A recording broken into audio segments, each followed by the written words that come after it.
우리 성경 말씀 교독합니다. 마태복음 4장 12절에서 17절 말씀 교독합니다.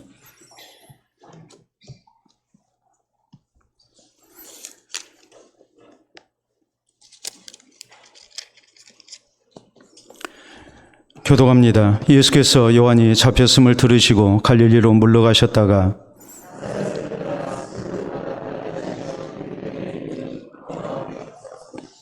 이는 선지자 이사야를 통하여 하신 말씀을 이루려 하심이라. 일러스되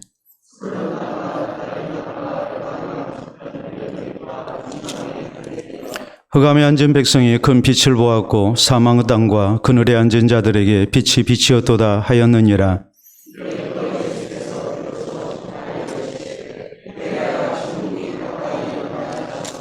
아멘. 기도 말씀 받도록 합니다. 하나님 아버지 감사합니다. 오늘도 우리로 하여금 말씀 앞에 겸비한 마음으로 주의 말씀에 우리 자신을 비춰볼 수 있도록 은혜 주시니 감사합니다. 무엇보다도 성령님 함께하여 주셔서 우리 주님만 흥한 시간이 되게 하시고 사람은 쇠하여지게 하시사 하나님의 말씀이 더욱 왕성하고 권세 있게 하시어 우리를 다스려 주시옵소서. 이 말씀을 따라 우리가 순종하며 사는 가운데 하나님께서 기뻐하시는 길을 걷게 하시고 또 하나님께서 기뻐하시고 사랑하시는 주의 백성들 되게 하여 주시옵소서. 예수님 이름으로 기도하옵나이다. 아멘. 오늘 마태복음 강의 11번째 시간입니다. 우리가 선거철이 되면은 지역 연고주의의 그런 후보들이 하는 말을 우리가 많이 들을 수 있습니다. 어떤 도시 혹은 어떤 지역을 얘기할 때에 이 지역의 아들이다, 딸이다, 혹은 이제 그것도 부족해서 사위 며느리까지 이렇게 등장하는 그런 시대를 우리가 살고 있습니다. 아무래도 지역주의와 연고주의를 내세우게 되면 동질성을 이렇게 사람들이 갖게 되고 또 그로 인해서 이제 득표하는 데 상당한 도움을 이렇게 받기 때문에 그렇습니다. 아직까지도 우리가 이런 것을 탈피해야 한다고 얘기를 하지만 팔이 안으로 굽는다고 내 지역의 사람이라면 사돈네 팔촌까지 이렇게 우리가 살펴가면서 나와 뭔가 일체감을 이렇게 가질 수 있는 그런 후보라면 우리의 마음이 그쪽으로 조금씩이라도 기울어지는 것이 사실이기 때문에 그렇습니다. 예수님 당시부터 예수님을 믿는 사람들의 별명 가운데 하나가 바로 갈릴리 사람입니다. 이것은 예수님의 별명이자 또 예수님의 제자들의 별명이었고 더 나아가서 우리 성도들의 별명이 됐습니다. 우리가 마태복음 26장 69절에 있는 말씀을 보면 베드로가 바깥 뜰에 앉았더니 한 여종이 나와 이르되 너도 갈릴리 사람 예수와 함께 있었도다 하거늘 이라고 이렇게 성경은 말씀합니다. 예수님을 가리켜서 갈릴리 사람이라고 그랬고 또 예수님을 따르는 제자들을 갈릴리 사람이라고 했습니다. 그리고 더 확대돼서 이제 예수 그리스도를 구주로 믿고 따르는 초대교회 성도들을 이스라엘 땅에서 얘기할 때에 갈릴리 사람들이라고 이렇게 이제 말을 했습니다. 거기에는 중요한 이유가 있죠. 다름이 아니라 예수님께서 갈릴리 나사렛 출신이기 때문에 그렇습니다. 또 예수님의 제자들 대부분이 갈릴리 출신이었습니다. 거기에다가 예수님의 사역의 중심지가 초기에 갈릴리 지역이었습니다. 그렇기 때문에 예수님을 구주로 믿고 따랐던 사람들, 이런 사람들이 갈릴리 출신이 대부분이었기 때문에 이제 초대교회 성도들까지 갈릴리 사람이라고 이렇게 별명이 붙었던 것입니다. 우리는 지난 시간에 예수님께서 공생애를 시작하시기 전에 40일 금식 기도한 일에 대해서 그리고 마귀로부터 3가지 시험을 당하신 일에 대해서 말씀을 살폈습니다. 이때 예수님께서는 하나님을 향한 신앙으로 살아야 함을 강조하고 또 하나님의 말씀으로 이런 모든 시험을 물리치셨습니다. 오늘 성경 말씀은 우리 예수님께서 이렇게 40일 동안 금식 기도하시고 공생애를 준비하시고 또 마귀의 이런 3가지 시험을 다 물리치신 가운데 이제 공생애를 시작하신 내용에 대해서 전합니다.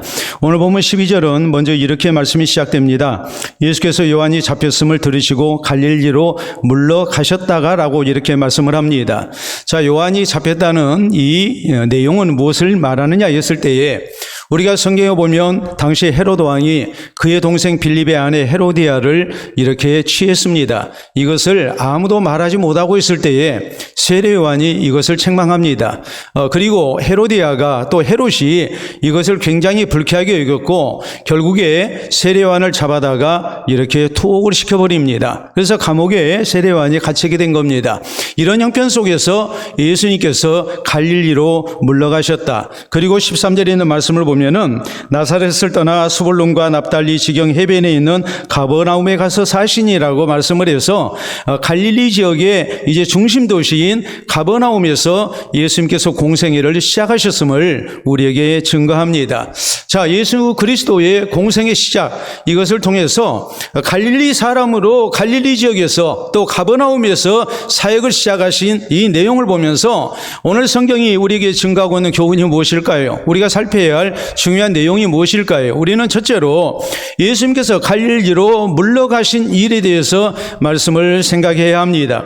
자, 12절에 예수께서 요한이 잡혔음을 들으시고 갈릴리로 물러가셨다라고 성경은 말씀하거든요. 자, 물러가셨다라는 말은 어떤 위기를 피하기 위해서 장소적으로 이동할 때에 사용되는 용어입니다.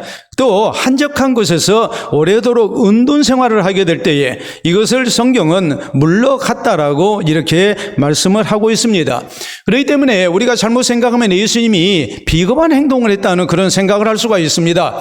자, 세례요한이 헤롯 왕에게 또 헤로디아에게 밉보여가지고 이렇게 분노를 사서 감옥 생활을 하고 있는 이런 형편 속에서 예수님께서 헤롯에게 잡혀서 혹시라도 감옥 생활을 할까 봐서 예수님이 한적한 곳으로 물러가셨다고 우리가 피하셨다고 우리가 이렇게 생각을 해서는 안 된다는 말입니다.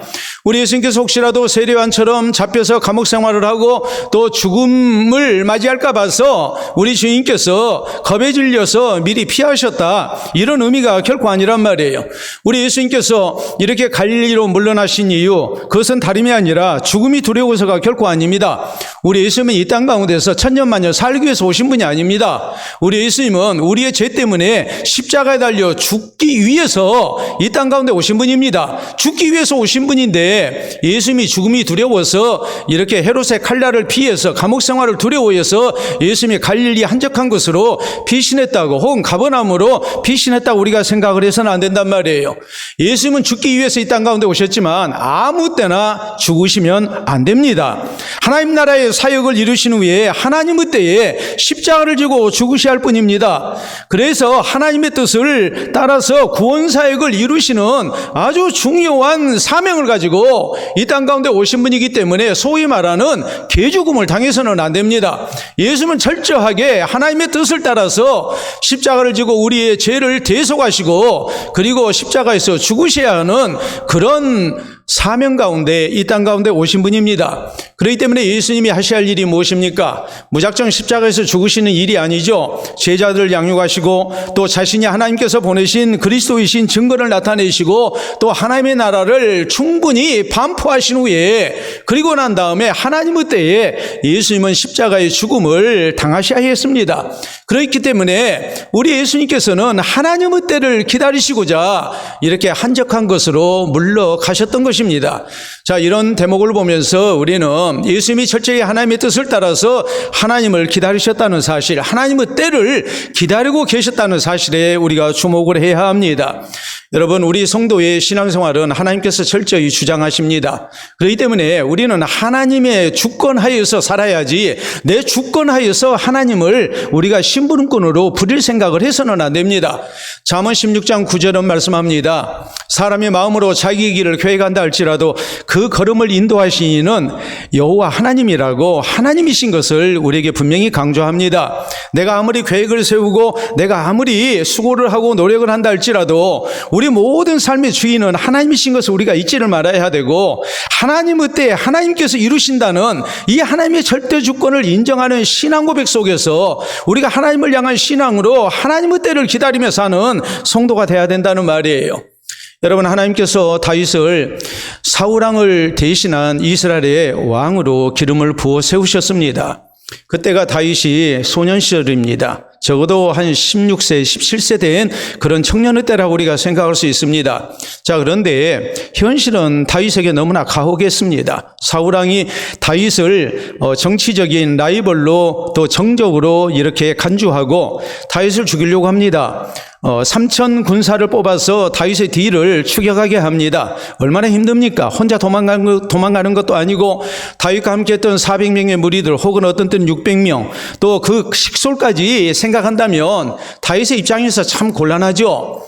이런 다윗에게 사울왕을 죽일 수 있는 기회가 찾아옵니다. 사울왕은 이미 민심을 잃은 사람이고 다윗은 백성들의 민심을 얻어서 차기 왕으로 유력한 지도자로 이렇게 추대받을 수 있는 그런 상황입니다. 이런 상황 속에서 다윗은 사울왕을 죽이지 않습니다. 2번이나 죽이지 않습니다. 그가 죽이지 아니했던 것은 무슨 이유였을까요? 그것은 하나님의 때 하나님께서 사울왕을 처리하실 것이라는 믿음을, 하나님의 절대 주권을 그가 믿었기 때문입니다.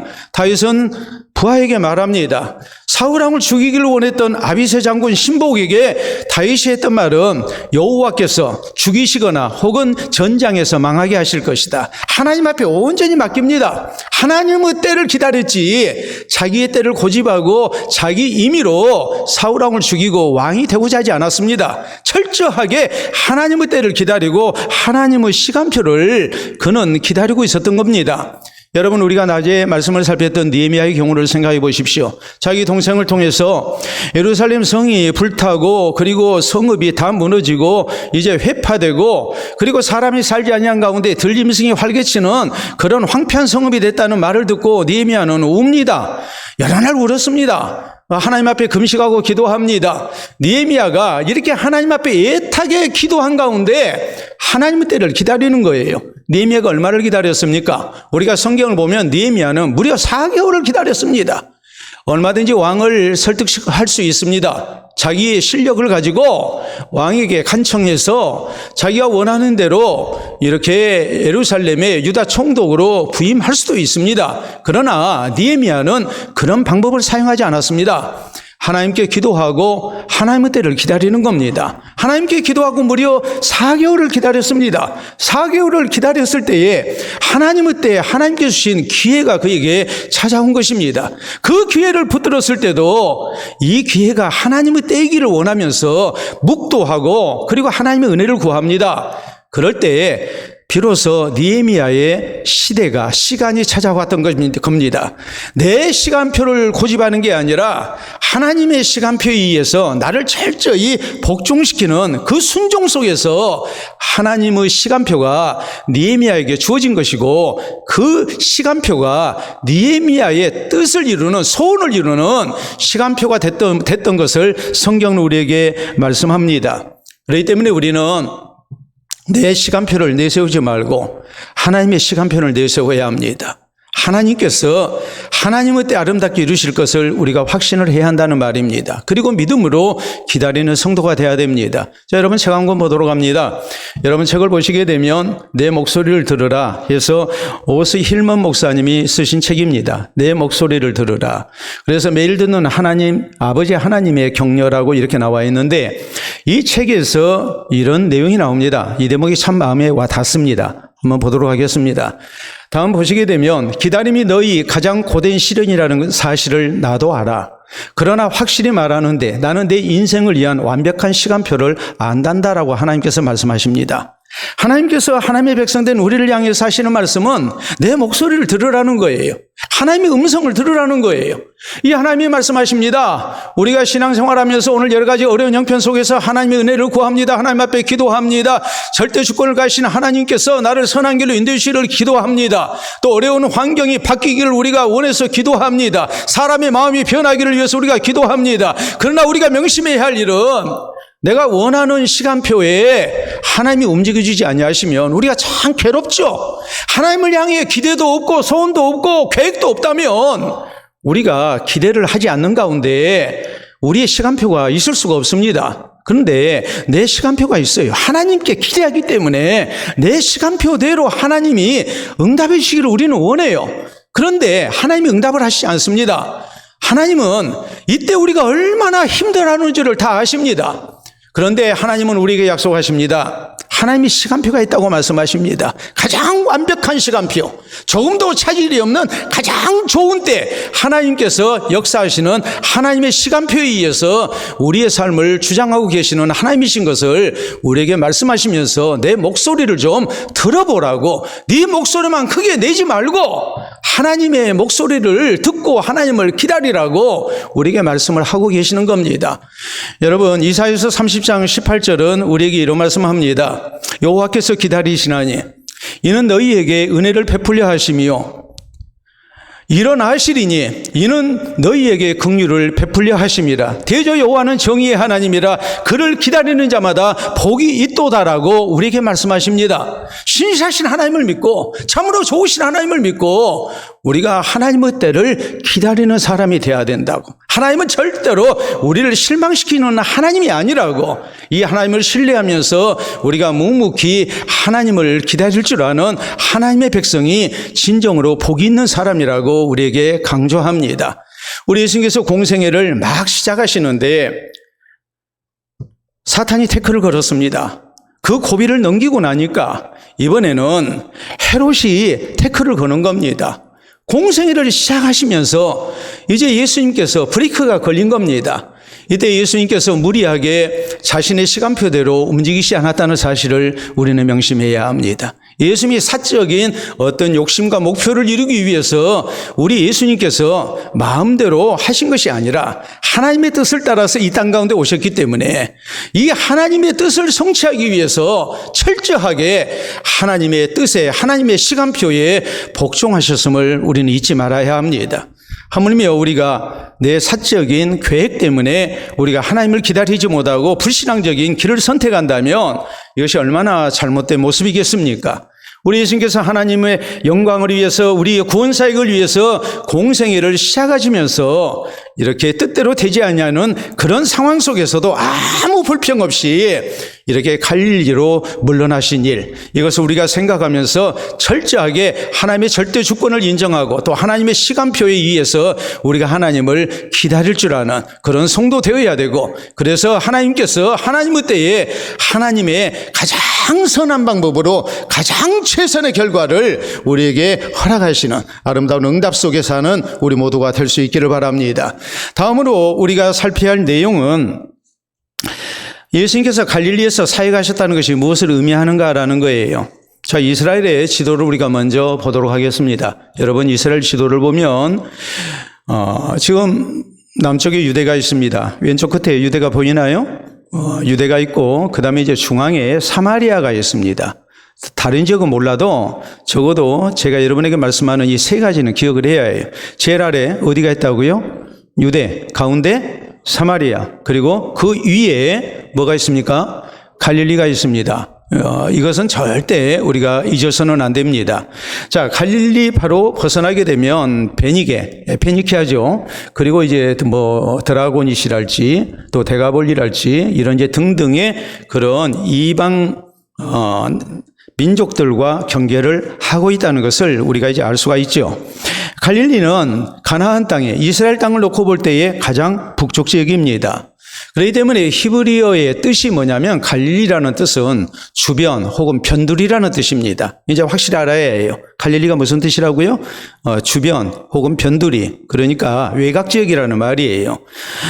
그래서 원래 이스라엘 백성들이 이 가나안 땅을 정복한 후에 아셀과 납달리 그리고 스불론과 이사갈 지파에게 분배된 땅이 바로 갈릴리 땅입니다.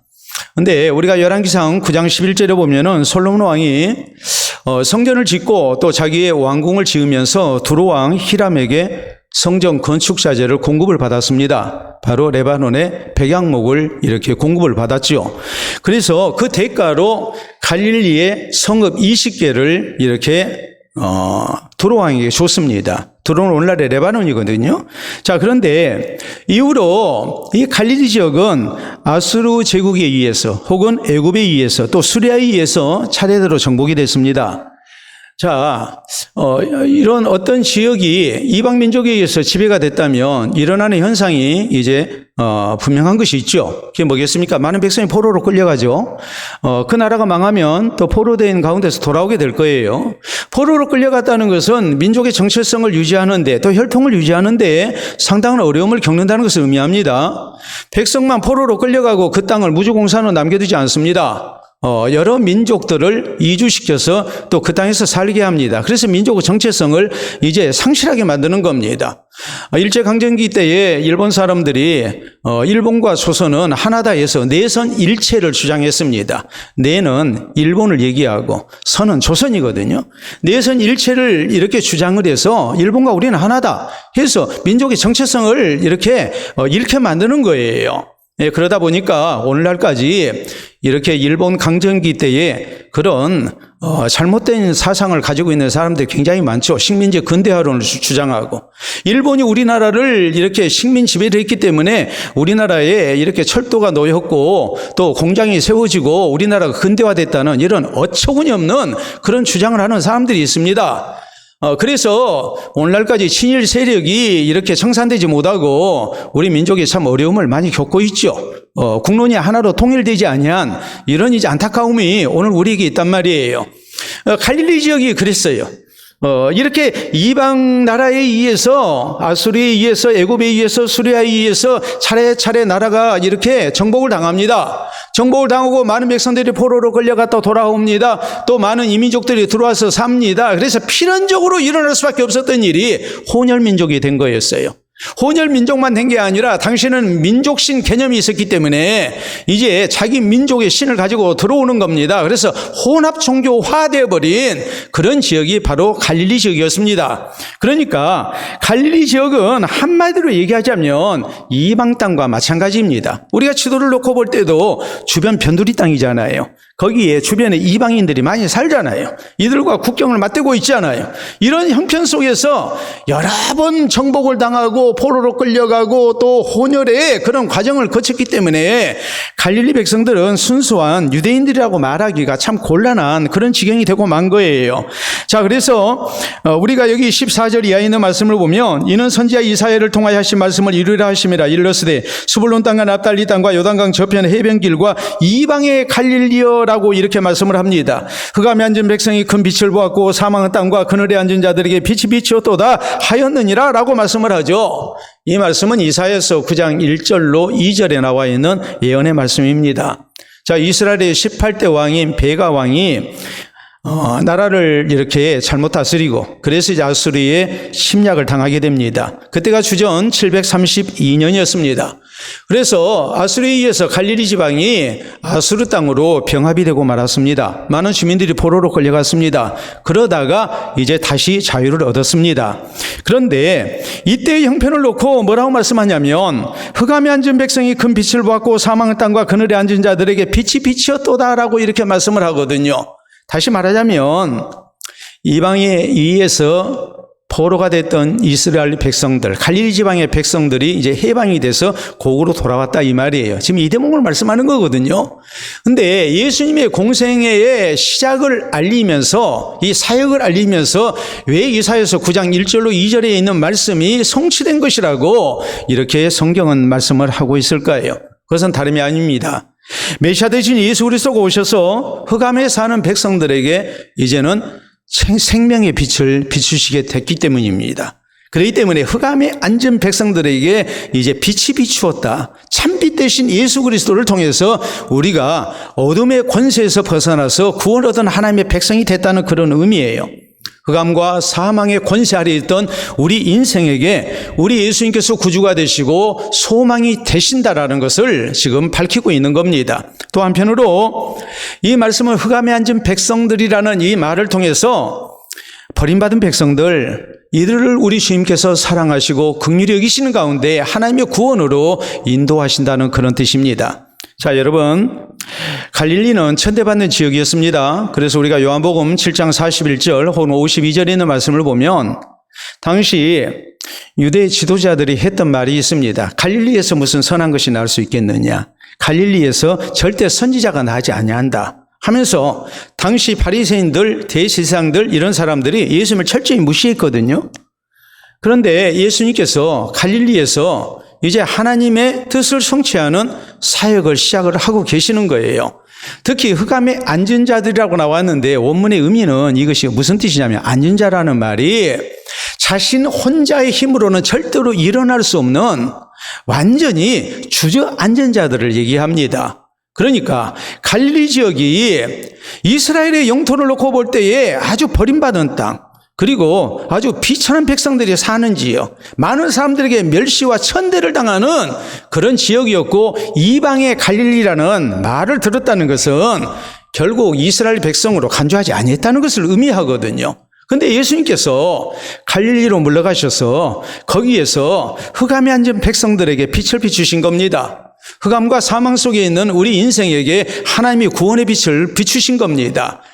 도저히 혼자서는 일어나지 못하는 연약한 인생들을 우리 주님께서 긍휼히 여기시고 저희를 사랑하셔서 버림받은 인생들이 구원 얻고 하나님의 자녀가 되는 놀라운 구원 사역을 우리 주님께서 시작하셨다는 것을 성경은 그렇게 말씀을 하고 있는 것입니다. 여러분, 실제적으로 그렇습니다. 우리 예수님께서 구원 사역을 나타내신 것을 보면 사람들에게 천대받은 사람들, 버림받은 사람들, 또 스스로의 힘으로는 절대로 일어날 수 없는 자들, 혹은 사람의 힘으로는 도저히 낫게 할 수 없는 장애인들, 혹은 오래된 병자들, 혹은 죽음의 권세 아래에 있는 자들을 우리 주님께서 다 일으켜 세우십니다. 저희에게 빛을 주십니다. 그리고 저희를 일으켜 세우셔서 새로운 인생을 살도록 하나님의 백성으로 이렇게 만들어 주셨습니다. 그렇기 때문에 우리 예수님께서 갈릴리에서 사역하셨다는 것이 과연 무엇을 의미하는가? 우리 예수님께서 예루살렘 가셔서 아주 부자들 만나고 또 권세 있는 사람들 만나고 그래서 사역을 하신 것이 아니라 세상 가운데서 버림당한 사람들, 하나님의 백성이라고 간주되지 아니하는 아주 멸시와 천대를 받은 그 갈릴리 지역에서 우리 예수님께서 공생애를 시작하셨다는 사실, 이것이 얼마나 귀하고 복된 일이고 하나님의 자비와 긍휼인가를 우리가 명심을 해야 한다는 말입니다. 이 말은 다른 말로 이해하자면 내가 하나님 앞에 구원받을 만한 어떤 모습이 있어서 하나님이 우리를 사랑하셨다는 말이 아닙니다. 내가 하나님 앞에 떳떳하게 내놓을 만한 무슨 공적이 있어서, 무슨 의로움이 있어서 하나님이 나를 구원의 백성으로 부르셨다는 말이 아닙니다. 세상적으로 볼 때에 내가 내세울 의가 하나 없다 할지라도, 내가 구원 얻기에 너무나도 부족하다 할지라도 하나님의 자비와 사랑과 긍휼 속에서 하나님이 예수 그리스도가 먼저 나를 찾아오셔서 내가 갈릴리 앉은 이 버림받은 나 같은 사람이 구원을 얻게 됐다는 것을 의미합니다. 여러분, 사진 하나 볼까요? 여러분, 사진을 보시게 되면 세상에 저런 구두도 있어요. 어떻게 해서 구두가 저렇게 됐을까요? 여러분, 저런 구두 보신 적이 있습니까? 저건 미국에서 있었던 일인데 개가 물어뜯은 구두입니다. 개가 신나게 물어뜯었어요. 그런데 이 구두가 경매에 나왔습니다. 여러분, 경매에 나온 구두 또 한번 다시 한번 봐요. 사시겠어요? 저 구두 사시겠어요? 네? 공짜로 주면 갖겠어요? 저거 쓰레기밖에 안 되는 건데. 미국이라는 나라가 참 재밌어요. 그래서 이제 저게 경매에 이렇게 올라오니까 사람들이 사겠다고 이렇게 이제 경매에 경쟁이 붙은 거예요. 그래가지고 얼마에 낙찰이 됐느냐? 378달러에 낙찰이 됐어요. 378원이 아닙니다. 378달러예요. 그럼 우리 돈은 얼마나 되느냐? 40만 원이 넘어요. 저 구두, 새 구두도 40만 원 안 될 것 같아요. 그러죠? 근데 저게 우리 돈으로 40만 원 이상에 이렇게 낙찰이 됐거든요. 왜 그랬을까요? 저게 너무 못생겨서, 너무 망가져서 그래서 귀하다고 생각을 하고 샀을까요?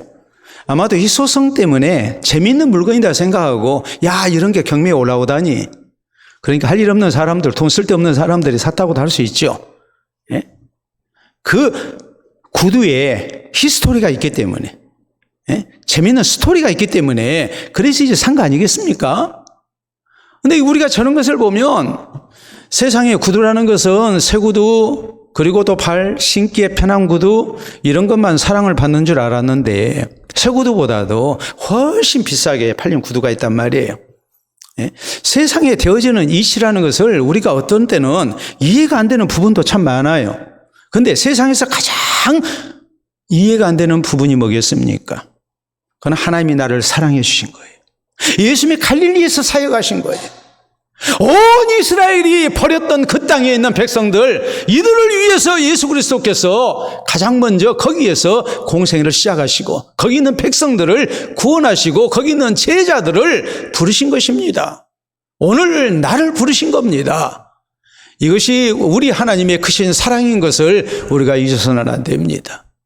내가 사는 지역이 소위 말하는 강남은 아니어도, 내가 갈릴리에 산다 할지라도, 내가 갈릴리 백성이라 할지라도 우리 주님이 나를 사랑하셨습니다. 세상의 잘난 자들, 또 고급 아파트에 사는 사람들, 수십억짜리 집에 사는 사람들 우리 주님이 찾아가신 것이 아니라 참으로 세상에서 내세울 곳 없는 우리 가운데 주님이 찾아오신 것입니다. 갈릴리에 사는 나에게 찾아오셔서 나를 하나님의 사랑으로 인도하시고 나를 구원하셨다는 사실을 우리가 기억하고 주님의 은혜의 긍휼의 자비에 우리가 먼저 감사할 줄 아는 성도가 될 수 있기를 바랍니다.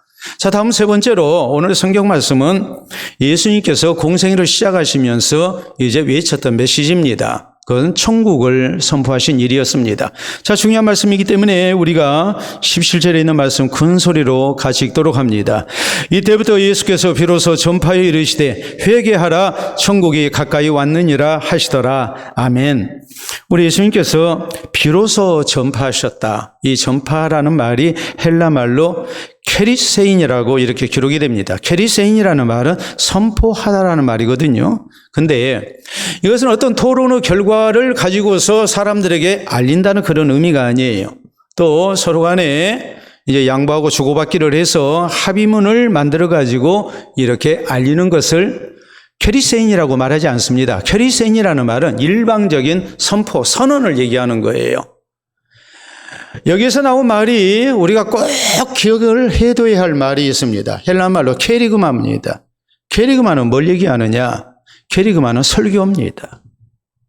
그러니까 설교는 일방적인 선포예요. 교인들에게 여러분 제가 이 대목에 대해서 어떻게 말씀해 드리면 좋겠습니까? 여러분 처지와 형편을 따라서 제가 이렇게 말씀드리는 게 좋겠습니까? 내가 이렇게 얘기해도 양해하시겠습니까? 하고서 말하는 게 케리그마가 아닙니다. 케리그마는 이미 정해진 사실에 대해서 어느 누구도 변기할 수 없는 결정적 사실에 대해서 그대로 선포하는 겁니다. 이게 바로 설교라는 말입니다. 설교가 하나님의 말씀이 뭐냐 했을 때 하나님의 또 예수 그리스도의 일방적 선언이거든요. 그러니까 지금 예수님께서 회개하라 천국이 가까이 왔느니라 라고 말씀하셨을 때에 이 말씀은 내가 생각을 해보고 내 형편에 맞으면 받아들이고 안 맞으면 거절하고 그런 자유가 있는 말씀이 아니에요. 이것은 무조건 들어야 하는 말씀이에요. 또 그대로 믿고 따라야 하는 말씀이에요. 우리 주님이 뭐라고 말씀하십니까? 회개하라 그랬거든요. 회개하라라는 이 말의 의미는 하나님을 향한 마음의 변화를 얘기합니다. 하나님 앞에 나의 죄인됨을 인정하는 겁니다. 그리고 내 마음이 진실되게 변화되는 것을 얘기해요. 그 결과로서 하나님께서 보내신 예수 그리스도를 나의 구주로 믿는 것을 말합니다. 그렇기 때문에 우리 예수님께서는 회개하라 천국이 가까이 왔느니라라고 말씀하십니다. 가까이 왔느니라라는 이 천국이 가까이 왔다라는 이 말씀의 의미는 두 가지죠. 우리가 회개하면 천국에 가까운 백성이 된다는 말이에요.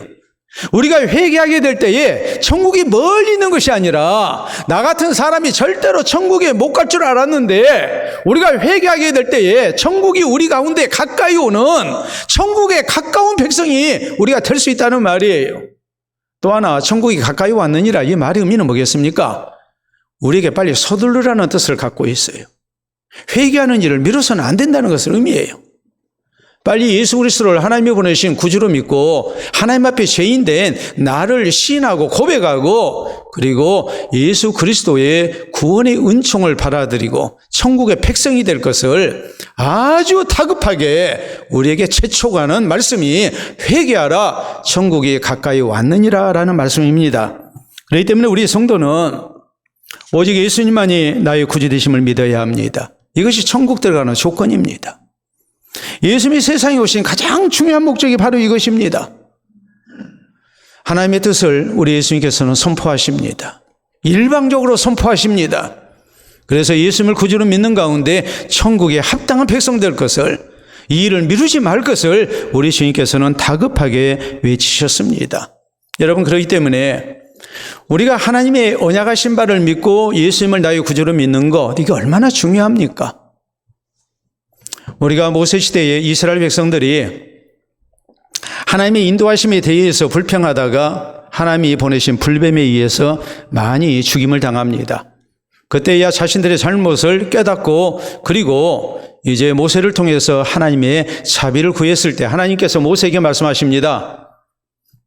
노뱀을 만들어서 장대 끝에 높이 달아라. 그것을 보는 자는 살 것이다. 그래서 그것을 바라보는 자들은 살았습니다. 말이 안 되는 일이었지만 그것이 하나님의 방법이었습니다. 여러분, 이스라엘 백성들이 불뱀에 물려서 징벌 속에 죽어야 했던 이유는 불뱀의 독 때문이 아닙니다. 뭐 때문이었습니까? 하나님의 인도하심에 대한 불순종 때문이었습니다. 불순종의 죄악이 용서받고 구원받기 위해서는 방법은 오직 무엇밖에 없습니까? 순종밖에 없는 겁니다. 그래서 하나님은 말이 안 되는 방법으로 순종을 요구하신 거예요. 인간의 본연적인 죄의 원죄가 무엇이냐 했을 때에 그것은 하나님의 말씀에 대한 불순종이에요. 아담과 하와가 불순종했어요. 그래서 죄가 됐고 사망이 우리에게 찾아온 거예요. 이스라엘 백성들이 광야에서 죽어야 했던 이유, 다른 거 아닙니다. 불순종입니다. 그러므로 하나님께서는 저희가 살 수 있는 길로 순종을 요구하신 겁니다. 성경은 요한복음 3장 14절 이하 이 사실을 강조합니다. 모세가 광야에서 뱀을 든 것 같이 인자도 들려야 하리니 그를 믿는 자마다, 이는 그를 믿는 자마다 영생을 얻게 하려 하심이라. 하나님이 세상을 이처럼 사랑하사 독생자를 주셨으니 이는 그를 믿는 자마다 멸망하지 않고 영생을 얻게 하려 하심이라. 우리가 구원 얻는 길이 모세 시대에 이스라엘 백성들이 오직 순종을 통해서 구원 얻은 것처럼 모세가 노뱀을 만들어서 장대 끝에 높이 달아서 그것을 본 자마다 살았듯이 하나님의 약속을 믿고 예수 그리스도가 십자가에 달리셨을 때에 내 죄 때문에 달리신 하나님의 대속제물인 것을 우리가 순종함으로 믿게 될 때에 우리에게 하나님의 구원이 주어진다는 것을 말씀하고 있는 겁니다. 유월절 사건도 마찬가지죠. 죽음의 천사가 장자들을 죽이지 않고 양을 잡아서 피를 문에다가 바른 집은 그냥 넘어간다는 것. 그래서 유월이라고 그랬죠. 넘을 유자, 지날 월자. 이 유월절이 우리에게 강조하는 게 뭐겠습니까? 말이 안 되지만 하나님의 약속을 믿고 우리가 순종하는 거예요. 그것이 우리를 구원의 길로 인도하는 거예요. 그렇기 때문에 우리 성도에게 있어서 예수 그리스도의 십자가의 도라는 것이 우리를 구원의 길로 인도하는 하나님의 방법인 것을 잊지 말아야 합니다.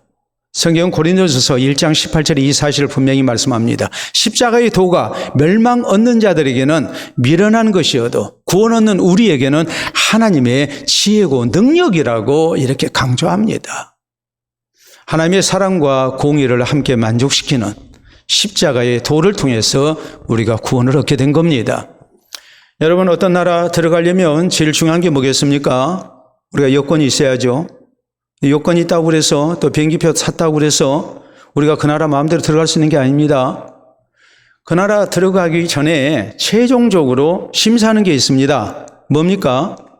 입국 심사라는 걸 하게 돼요. 이게 비자 발급이거든요. 비자가 발급돼야, 그래야 그 나라에 들어갈 수가 있어요. 우리 하나님께서 하나님의 나라 천국을 우리에게 약속하시고 이 천국 들어가는 비자의 조건, 입국할 수 있는 조건을 하나님은 단 한 가지로 규정하셨습니다. 그게 뭐냐면 예수님을 구주로 믿는 겁니다. 하나님이 보내신 대속제물 대신 예수님을 나의 구주로 진실되게 믿게 될 때에 우리가 천국 입국할 수 있는 비자가 주어지는 겁니다. 그래서 우리가 구원 얻을 수 있는 겁니다. 예수님이 이것을 외치신 겁니다. 회개하라, 천국이 가까이 왔느니라.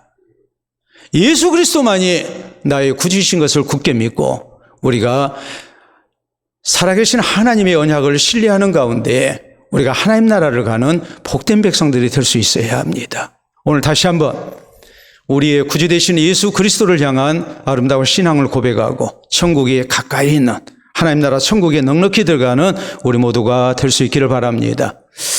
20세기 들어서 인류 사회를 이끌었던 두 개의 큰 경제에 대한 이제 원리가 있습니다. 하나는 공산주의입니다. 공산주의 반대는 뭘까요? 우리가 공산주의 반대가 뭐냐고 그러면 모르는 사람들은 민주주의라고 얘기합니다. 또 거기다가 자유자를 붙여가지고 자유민주주의라고 그러거든요. 아니에요. 공산주의라는 개념은 공동으로 생산해서 공동으로 똑같이 나눠 쓰는 경제 개념을 얘기해요. 이건 경제에 대한 용어예요. 정치체제에 대한 용어가 아니에요. 민주주의에 반대되는, 민주주의는 정치체제거든요. 국민이 주인이 되는 정치체제를 민주주의라고 얘기를 합니다. 민주예요. 민주주의의 반대가 뭐겠습니까? 독재주의입니다. 국민이 주인이 아니라 독재자가 주인이 되는 거예요. 공산주의는 경제 개념이에요. 공산주의 반대는 뭐겠습니까? 자본주의입니다. 공산주의와 자본주의 사이에 뭐가 있냐면 사회주의가 있어요. 또 사회주의를 공산주의로 착각을 해요. 아니에요. 유럽의 여러 나라들이 사회주의 채택하고 있거든요. 우리가 뭐 사회주의 어떠고 이렇게 얘기하면은 공산당이라고 얘기를 해요. 빨갱이라고 얘기를 해요. 아니에요. 공산주의와 사회주의는 엄연히 달라요. 공산주의는 공동으로 생산해서 공동으로 소비를 하기 때문에 계급이 존재할 수가 없어요. 모두가 다 같은 계급에 있어요. 그리고 사유재산이 허용되지 않아요. 사회주의는 사유재산이 허용됩니다. 그리고 일정 계급도 인정합니다. 거기에다가 공산주의는 독재자가 또 국가가 그 누구도 저항할 수 없는 강력한 권세를 가집니다. 근데 사회주의는 국민이 민주 시민이 정권을 견제해야 합니다. 이것이 공산주의와 사회주의의 차이점이거든요. 자, 1917년에 소련에서 러시아에서 공산혁명이 일어났습니다. 그래서 공산주의가 자본주의를 대신할 수 있는 경제체제로 많은 사람들에게 각광을 받았습니다. 당시에 자본주의는 자본주의라고 할 것도 없고 봉건주의 체제였죠. 그래서 이제 이 경제에 많은 부들이 몇몇 소수에게 이렇게 집중되어 있는 그런 시대였거든요. 그러니까 러시아에서 이렇게 공산주의 혁명이 일어났고, 그래서 이제 러시아가 이제 급속히 빨간물이 들었어요. 그 반면에 이제 서구 사회에서는 자본주의가 이렇게 발달하기 시작했습니다. 그래서 공산주의와 자본주의가 서로 이렇게 대립을 했어요. 대립을 하다가 1991년에, 1989년에 베를린 장벽이 무너져요. 그래서 동서독이 통일이 됐어요. 그리고 91년에 소비에트 연방 소련이죠. 소련이 15개의 공화국으로 나뉘었습니다. 자, 우리가 선교사를 파송하고 있는 아제르바이잔 보면은 아제르바이잔도 옛날에 소련 연방에 속해 있는 나라예요. 그러니까 공산주의 사상 가운데 이렇게 그 물을 아직 버리지 못한 사람들이 굉장히 많죠. 자, 그런데요. 공산주의와 자본주의의 큰 차이점이 뭐냐면 시민의식의 차이거든요. 공산주의 사회에서는 줄서기라는 것이 있을 수가 없어요. 근데 선진 국가에서는 줄서기 문화가 발달되어 있어요. 우리나라 옛날 경우로 생각해 보세요. 버스 타면서 줄 섰습니까? 지하철 타면서 줄 섭니까? 안 하죠. 근데 오늘날 줄 안 서면 무식한 사람이 되고 말았거든요. 매너 없는 사람들이 다 눈총합니다. 어디 가든지 우리가 줄을 서야 하고 번호표 뽑아야 합니다. 자기 차례 기다려야 합니다. 이것이 선진 문화거든요. 근데 공산주의가 1991년에 완전히 무너지고 자본주의 승리로 끝났습니다. 자, 이렇게 되니까 자본주의 체제가 전 세계를 휩쓸기 시작했고, 자본주의 체제는 사유재산을 인정하죠. 그러다 보니까 부익부 빈익빈 현상이 일어납니다. 거기에다가 또 신자유주의라 해서 이제 다국적 기업들이 나오고, 그리고 무한 경쟁 시대가 열리게 됐습니다. 여러분 아시다시피 오늘날에는 대한민국 내에서만 경쟁하는 게 아니고 전 세계와 경쟁을 해야 합니다. 우리가 외국에서 직접 구입을 하잖아요. 직구를 하잖아요. 인터넷으로 우리가 쇼핑할 수 있잖아요. 전 세계와 경쟁을 해야 하는 글로벌 시대가 됐거든요.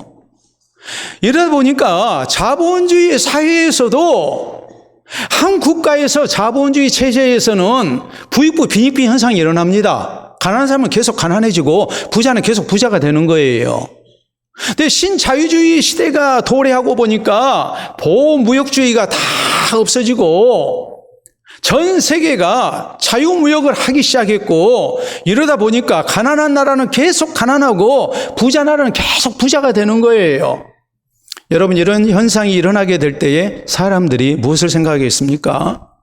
가난한 나라에 태어나게 되면 평생 가난하게 살아야 되거든요. 그럼 그 땅에서 계속 가난하게 살아야 합니까? 이주를 해야 되겠죠.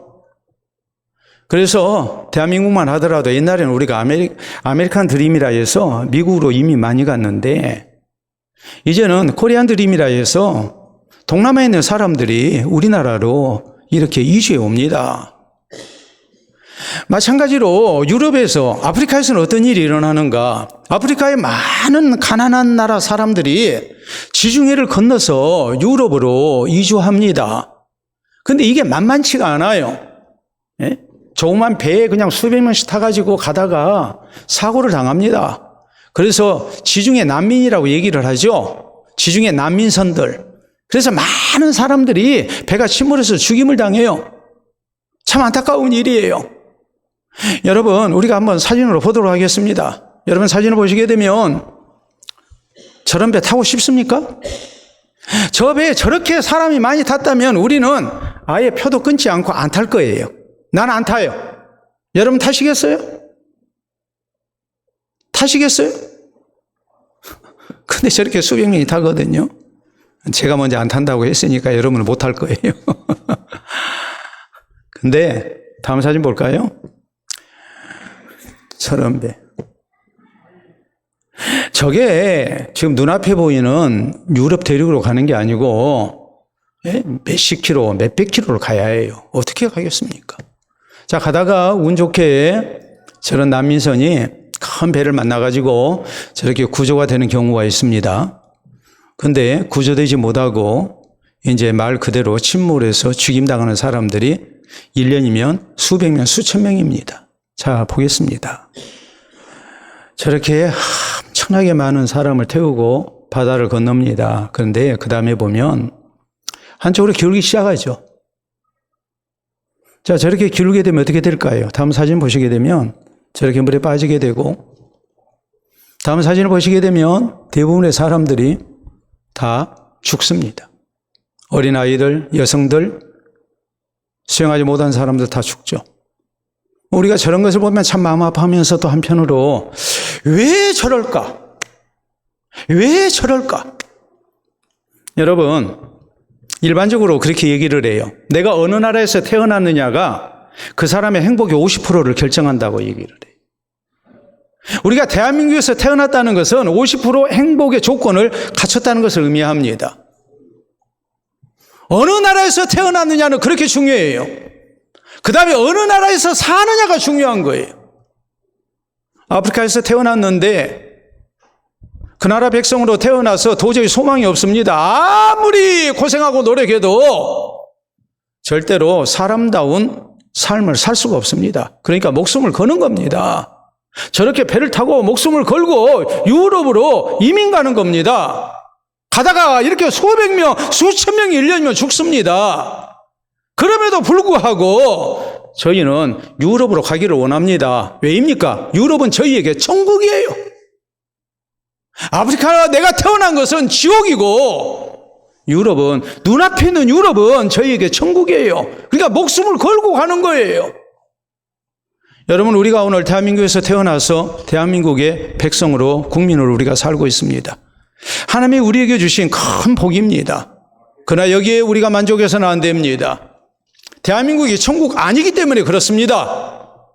우리가 죽고 난 다음에 가야 할 천국이 진짜 천국입니다. 천국 가는 백성이 돼야 됩니다. 지상의 천국이 아니라 하나님께서 예수 그리스도를 통해서 우리를 위해 예배해 두신 하나님 나라 천국을 우리가 사모하고 그 나라 백성으로 우리가 당당하게 입국되기를 원해야 합니다. 그러기 위해서 우리에게 필요한 신앙의 자세가 무엇이겠습니까? 회개하라, 천국이 가까이 왔느니라. 우리 예수님의 말씀을 기억하면서 우리는 예수 그리스도를 하나님이 보내신 나의 구주로 진실되게 믿어야 합니다. 그리고 우리는 또 어떻게 해야 합니까? 살아계신 하나님의 때를 우리가 기다리면서 하나님이 나를 자비로이 여기시고 긍휼히 여기시며 선한 길로 인도하실 것을 굳게 믿고 우리가 하나님의 때에 맞춰서 순종하며 살 것을 우리가 늘 다짐하고 또 다짐할 수 있어야 합니다. 하나님께서 나를 긍휼히 여기시고 예수 그리스도를 구주로 믿어 구원 얻게 하신 것 감사하면서 이제 우리에게 남은 것이 무엇이겠습니까?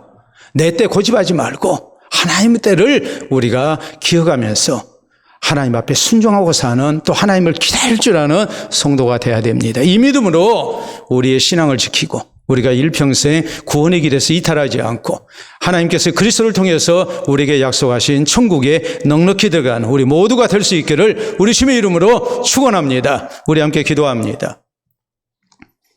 오늘 하나님이 나를 사랑하심을 잊지 마시기를 바랍니다.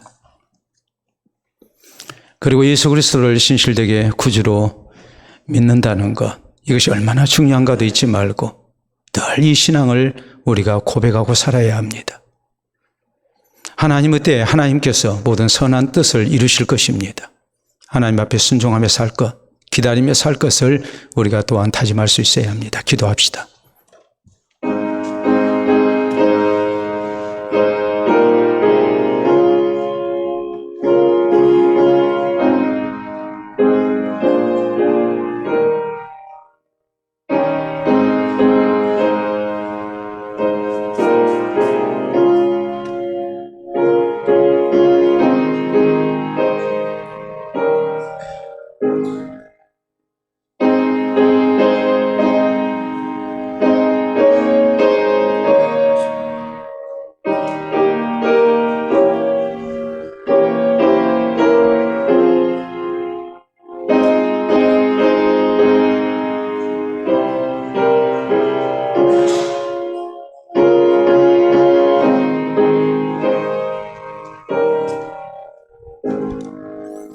참으로 좋으신 우리 아버지, 주님의 크고 크신 은혜에 진심으로 감사를 드립니다. 하나님 앞에 죄인인 우리들 주께서 긍휼히 여기시고 또 자비로이 여기셔서 예수 그리스도를 구주로 믿을 수 있도록 놀라운 특권을 허락해 주신 것을 참으로 감사합니다. 오늘 허락하신 말씀을 통하여 예수 그리스도가 나의 구주이심을 다시 한번 진실되게 고백하고 또한 살아계신 하나님의 손에 붙들려 우리가 세상 살 것을 다짐토록 꺼내주시니 감사합니다. 이 구원의 놀라운 은혜를 우리가 상실하지 않기를 원합니다. 살아계신 하나님의 때 하나님께서 아름답게 주의 모든 뜻을 이루실 줄을 굳게 믿고 우리가 늘 좋으신 하나님을 기다리며 하나님을 신뢰하며 또 믿음 지키며 나아가기를 원합니다. 주께서 우리 삶 속에 늘 동행해 주시고 우리를 통하여 이루고자 하신 우리 하나님의 놀라운 구원의 역사가 늘 나타나게 하시고 또 하나님의 나라를 세워나가는 데 귀하게 쓰임받는 우리 성도들 되게 해 주시옵소서. 특별히 어려운 환경과 형편 때문에 힘들어하는 성도들을 주께서 위로해 주시고 참으로 좋으신 하나님을 신뢰하며 하나님을 기다리는 중 하나님의 때 하나님의 놀라운 구원의 역사를 보게 해 주시옵소서. 이 믿음으로 우리가 평생을 살게 하시고 주의 나라 넉넉히 들어가는 우리 모든 성도들 되게 해 주시옵소서. 예수님 이름으로 기도하옵나이다. 아멘.